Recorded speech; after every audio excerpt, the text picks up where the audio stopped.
سيدنا محمد وبارك وسلم۔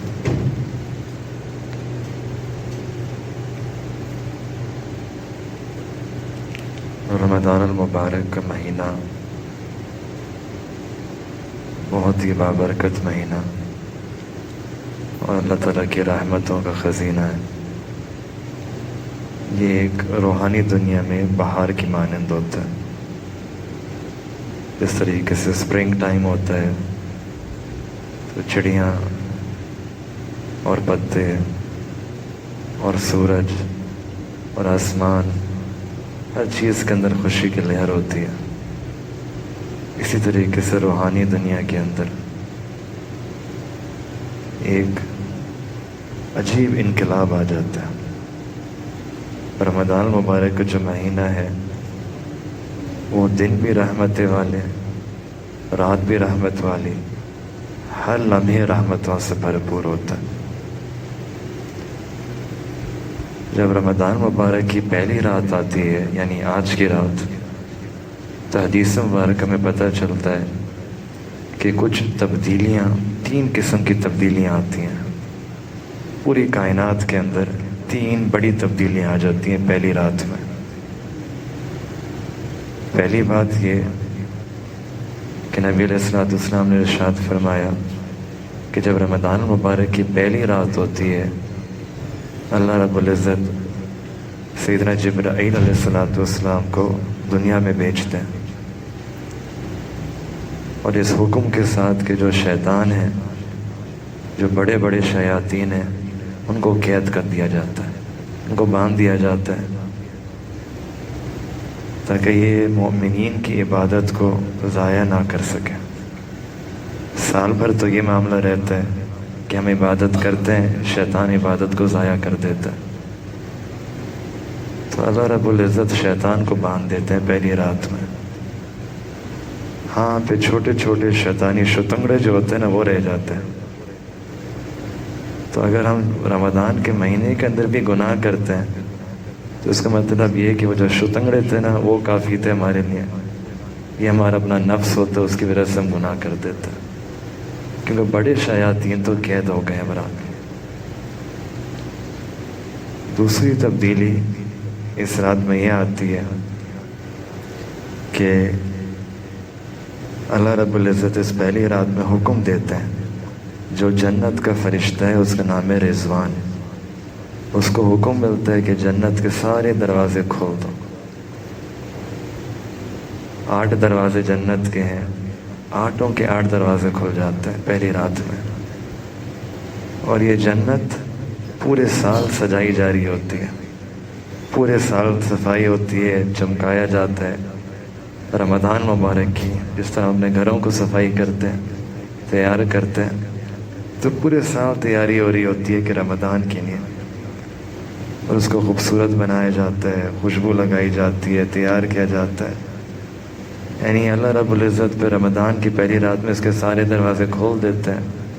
مقصد یہ ہوتا ہے کہ میرے بندے روزہ رکھیں گے، تراویح پڑھیں گے، عبادت کریں گے، دعائیں مانگیں گے، اور جنت کے مستحق بن جائیں گے۔ یعنی ہم یوں سمجھیں کہ جنت کلیئرنس سیل کے اوپر مل رہی ہوتی ہے، سستی جنت ہو جاتی ہے۔ جو سیل ہوتی ہے تو جو مہنگی چیزیں ہوتی ہیں کم داموں پہ مل جاتی ہیں، اللہ تعالیٰ جنت کو بہت سستا دے رہے ہوتے ہیں رمضان کے اندر۔ تھوڑی سی عبادت کریں، اللہ تعالیٰ جنت کے مستحق بنا دیتے ہیں۔ اور پہلی رات میں تیسری تبدیلی یہ آتی ہے کہ اللہ رب العزت مومنین کی جو عبادت ہے اس کا ریٹ بڑھا دیتا ہے، کہ اگر 1 فرض کریں گے تو 70 فرض کا ثواب، اور اگر 1 نفل کریں گے تو 1 فرض کا ثواب ملے گا انسان کو۔ یعنی اللہ تعالیٰ بہانہ بنا دیتے ہیں کہ مومنین کی بخشش ہو جائے اور ان کو اللہ تعالیٰ کا قرب نصیب ہو جائے۔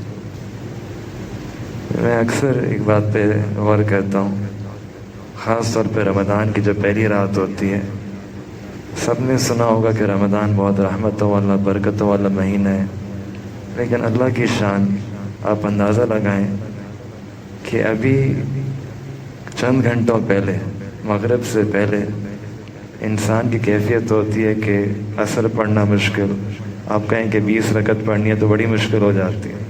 ابھی ہم نے میں سے کسی نے بھی روزہ نہیں رکھا ہے، روزہ نہیں رکھا ہے، لیکن روزہ رکھنے باوجود اللہ تعالیٰ کی شان دیکھیں کہ اللہ تعالیٰ کیسی روحانی قوت عطا فرما دیتے ہیں کہ 20 رکعت تراویح کے اندر سب کھڑے ہو گئے، اور یہ ابھی خالی پہلی رات کے اندر یہ قوت مل گئی ہے، اور روزہ بھی نہیں رکھا یہ قوت مل گئی ہے۔ تب اندازہ لگائیں کہ روزہ ہوگا، پھر راتوں میں یہ بڑھتی چلی جائیں گی، بڑھتی چلی جائیں گی، اللہ کی رحمت بڑھتی چلی جائے گی، تو کتنی انسان کو روحانی قوت مل سکتی ہے۔ اگر پہلی رات کا یہ عالم ہے تو پھر آگے جا کے کتنی یہ رحمتیں بھرپور ہوتی چلی جاتی ہیں۔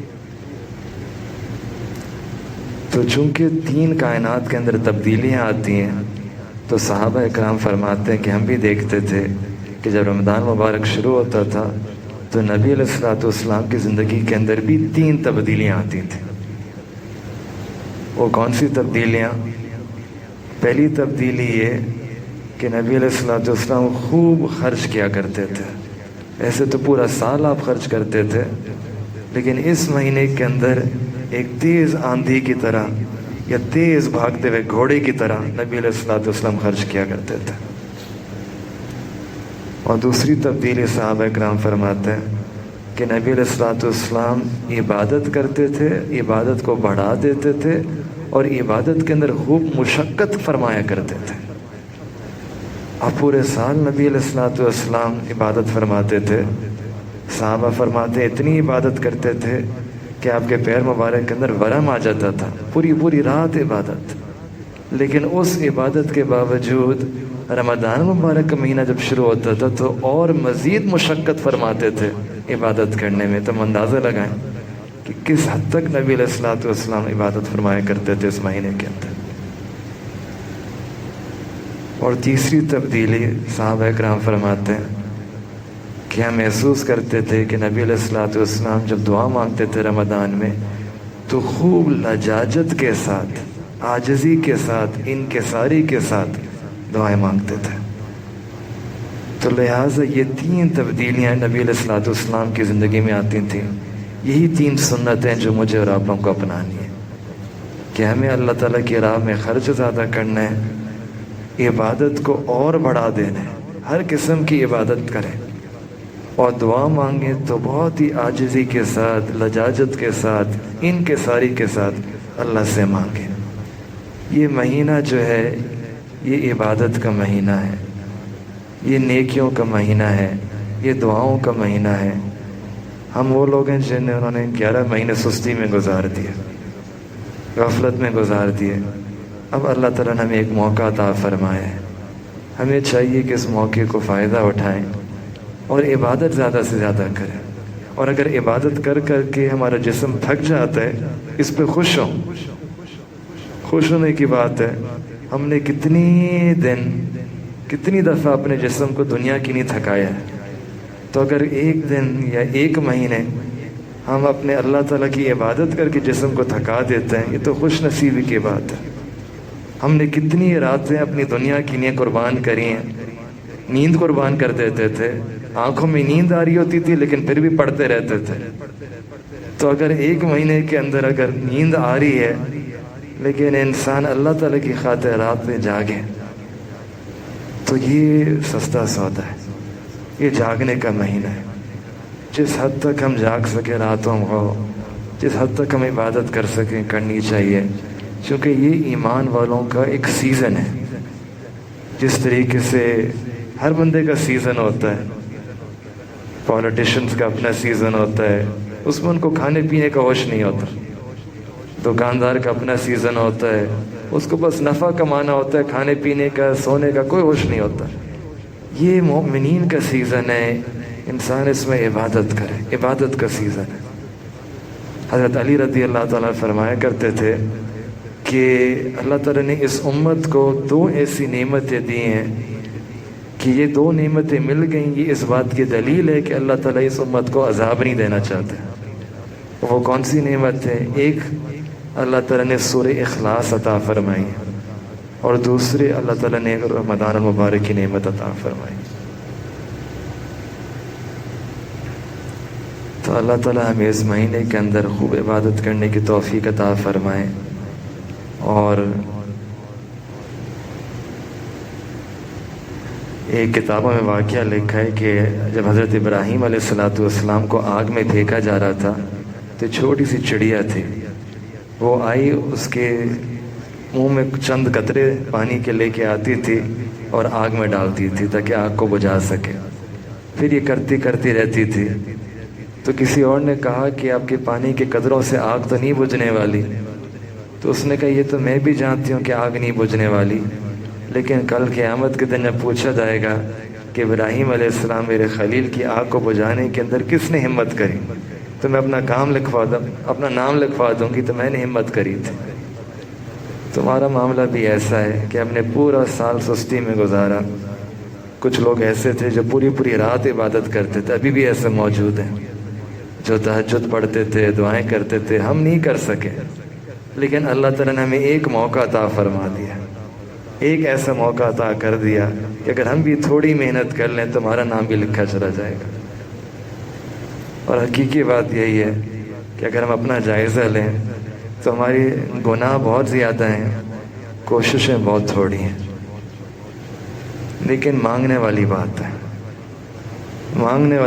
یہ مانگنے کا مہینہ ہے، دامن پھیلانے والی بات ہے۔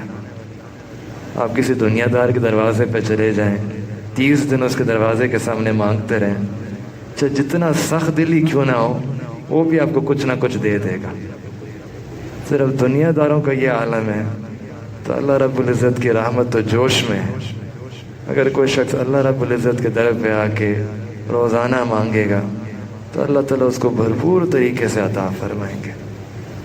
اللہ تعالیٰ ہمیں اپنی رحمت عطا فرما دے۔ اللہ تعالیٰ کی ایک رحمت کی نیم نظر بھی پڑ گئی نا، لوک وارم نظر آف اللہ تعالیٰ، that is sufficient for us۔ تم اللہ تعالیٰ سے یہی دعا کریں کہ یا اللہ ہمیں اپنی رحمت والی نظر عطا فرما دے اور ہمیں خوب عبادت کرنے کی توفیق عطا فرمائے، اور اس رمضان کو اپنی رضا کے مطابق گزارنے کی توفیق عطا فرمائے۔ وآخر دعوانا ان الحمد للہ رب العالمین۔